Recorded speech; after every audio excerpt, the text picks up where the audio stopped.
Selamat datang di presentasi tentang penyusunan asesmen formatif dan sumatif berbasis KKTP di kurikulum Merdeka. Baik, sebelum memulai kita harus mengetahui petunjuk penggunaan yang dimana ada home, back, dan next. Selanjutnya ada tujuan pembelajaran. Tujuan pembelajaran kali ini adalah kita akan memahami lebih dalam tentang KKTP. Baik, selanjutnya ada profil pengembang dengan saya sendiri, nama saya Indah Febriana, dan dalam sesi ini kita akan membahas langkah-langkah penting dalam menyusun instrumen asesmen formatif dan sumatif yang sesuai dengan kriteria ketercapaian tujuan pembelajaran atau yang kita kenal dengan KKTP. Kita akan melihat bagaimana KKTP berperan dalam meningkatkan kualitas pembelajaran serta bagaimana menyusun asesmen yang relevan dengan kebutuhan peserta didik di kelas kita. Baik, tanpa berlama-lama kita langsung masuk ke materi. Materi pertama yang akan kita bahas yaitu kurikulum Merdeka. Kurikulum Merdeka merupakan pendekatan baru dalam pendidikan yang berfokus pada pengembangan kompetensi peserta didik dan pembelajaran yang fleksibel. Di sini peserta didik diharapkan untuk dapat berpikir kritis, kreatif, dan mampu beradaptasi dengan perubahan. Kurikulum ini memberi kebebasan lebih bagi guru dan siswa dalam menentukan cara belajar yang paling efektif.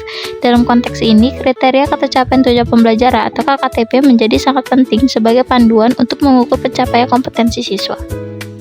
KKTP atau kriteria ketercapaian tujuan pembelajaran adalah standar atau patokan yang digunakan untuk menilai apakah peserta didik sudah mencapai kompetensi yang diharapkan. Fungsi utamanya adalah sebagai panduan evaluasi hasil belajar siswa.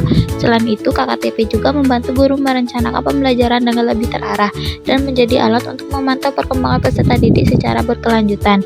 Dengan adanya KKTP, guru bisa lebih fokus dalam menilai aspek-aspek yang penting untuk dicapai dalam pembelajaran.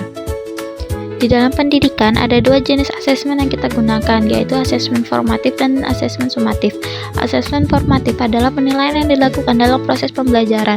Tujuannya adalah untuk memantau perkembangan siswa dan memberikan umpan balik segera, sehingga siswa bisa memperbaiki kesalahan dan meningkatkan pemahaman mereka. Contohnya bisa berupa kuis singkat, diskusi kelompok, atau tugas harian.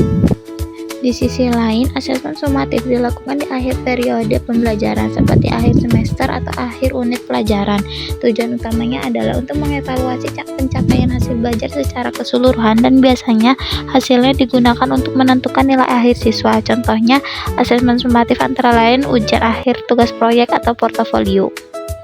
Langkah pertama dalam menyusun asesmen formatif adalah mengidentifikasi kompetensi yang ingin dicapai sesuai dengan KKTP yang telah dirancang. Setelah itu, pilih jenis instrumen asesmen yang sesuai seperti tes tulis, lembar observasi, atau praktik langsung. Misalnya untuk mata pelajaran bahasa Indonesia, tugas formatif bisa berupa menyusun paragraf sederhana.